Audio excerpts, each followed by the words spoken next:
Hello everyone, आज इस video में मैं आपको टॉप 5 ऐसी गवर्नमेंट जॉब्स के बारे में बताऊंगी जिनकी एलिजिबिलिटी ग्रेजुएशन है और 2024 में आपके लिए ये गवर्नमेंट जॉब्स बहुत ही अच्छे करियर ऑप्शंस हो सकते हैं।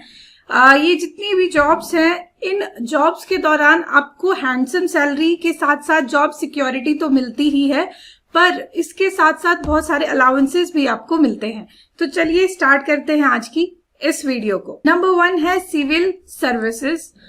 सिविल सर्विस एग्जाम बेसिकली एक कॉमन एग्जाम होता है जो यूपीएससी कंडक्ट करता है, और अगर आप इस एग्जाम को क्वालिफाई कर लेते हैं तो आप अलग अलग पोस्ट्स के लिए आपकी रिक्रूटमेंट होती है, जैसे आईएएस ऑफिसर, आईपीएस ऑफिसर या आईएफएस ऑफिसर।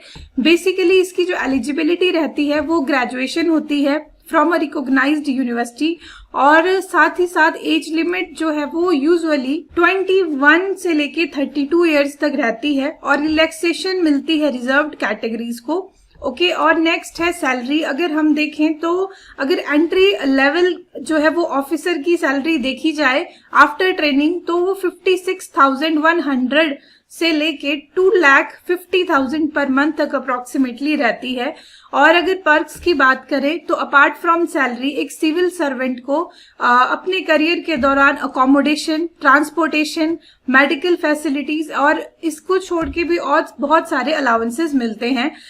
तो ये बहुत ही एक अच्छा करियर है आफ्टर ग्रेजुएशन। नंबर 2 है स्टाफ सिलेक्शन कमीशन यानी एसएससी। और एसएससी का जो सीजीएल का एग्जाम होता है, कंबाइंड ग्रेजुएट लेवल का एग्जाम, वो बहुत ही एक अच्छी करियर अपॉर्चुनिटी है। अगर हम देखें एलिजिबिलिटी की बात तो ग्रेजुएशन आपकी एलिजिबिलिटी रहती है एसएससी सीजीएल को देने के लिए, और ये रिकॉग्नाइज्ड यूनिवर्सिटी से होनी चाहिए। अगर एज लिमिट देखें तो वेरी करती है, डिपेंड अपॉन द पोस्ट।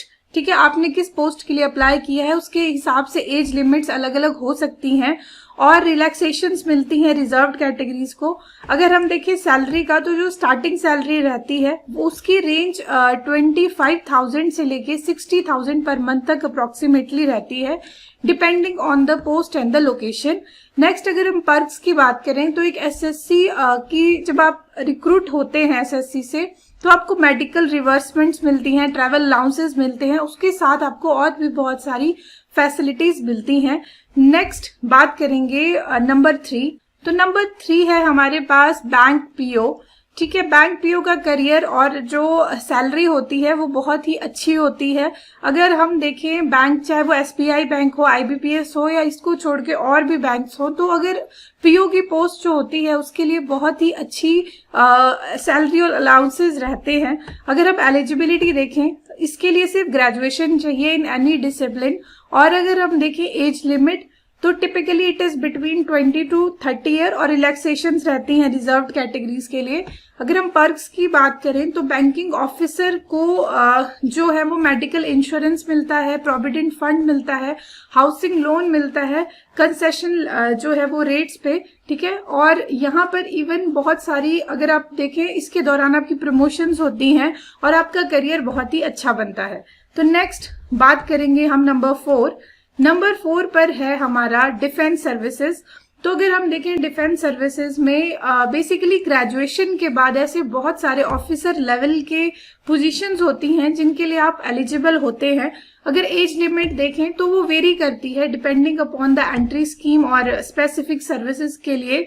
ठीक है, अगर हम सैलरी देखें तो स्टार्टिंग सैलरी अगर हम ऑफिसर ग्रेड की देखें डिफेंस सर्विसेज में आफ्टर ग्रेजुएशन तो 56,100 से लेके 2,50,000 पर मंथ तक रहती हैं, इंक्लूडिंग अलाउंसेस। अगर हम पर्क्स की बात करें बेसिकली अकोमोडेशन मिलती है, ठीक है, राशन मिलता है, मेडिकल फैसिलिटीज मिलती है, इंश्योरेंस कवर मिलता है, और बहुत सारी अपॉर्चुनिटीज आपको अपने करियर के दौरान मिलती हैं। अगर मैं आपको बताऊं फॉर एग्जांपल, जैसे ग्रेजुएशन के बाद आप कंबाइंड डिफेंस सर्विसेज एग्जाम यानी सीडीएस का एग्जाम दे सकते हैं। ठीक है, ये बेसिकली यूपीएससी कंडक्ट करता है ट्वाइस अ ईयर, और इसके लिए आपकी एलिजिबिलिटी ग्रेजुएशन है। ठीक है, आप अगर एंट्री चाहते हैं इंडियन मिलिट्री एकेडमी में फॉर आर्मी के लिए, ठीक है, और अगर इंडियन नेवल एकेडमी में अगर आप नेवी में जाना चाहते हैं, ठीक है, एयरफोर्स एकेडमी में मतलब आपको अगर एयरफोर्स के लिए जाना है तो आप इस एग्जाम को दे सकते हैं।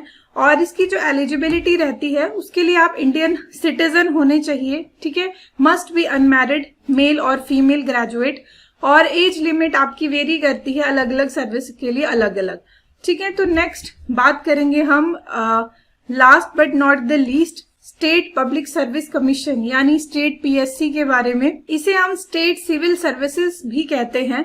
बेसिकली इसकी जो एलिजिबिलिटी रहती है वो ग्रेजुएशन होती है in any discipline from a recognised university, और एज लिमिट आपकी वेरी करती है depending on the state and the specific services, ठीक है। और इसमें भी रिलैक्सेशन मिलता है रिजर्व्ड कैटेगरीज को।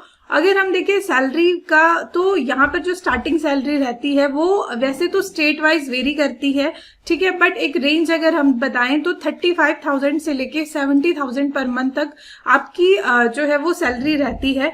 और अगर पर्क्स की बात देखें तो स्टेट सिविल सर्वेंट जो है वो अपने करियर के दौरान आपको बहुत सारी चीजें मिलती हैं, जैसे अकोमोडेशन, ट्रांसपोर्टेशन, मेडिकल फैसिलिटी और बहुत सारे अलाउंसेस इसके साथ मिलते हैं। तो ये थी टॉप 5 गवर्नमेंट जॉब्स जो आप आफ्टर ग्रेजुएशन जिनके लिए एलिजिबल हैं, और ये बहुत ही अच्छे करियर ऑप्शन आपके लिए बन सकते हैं। तो आई होप आपको क्लियर हो गया होगा और आपको ये वीडियो अच्छी लगी होगी।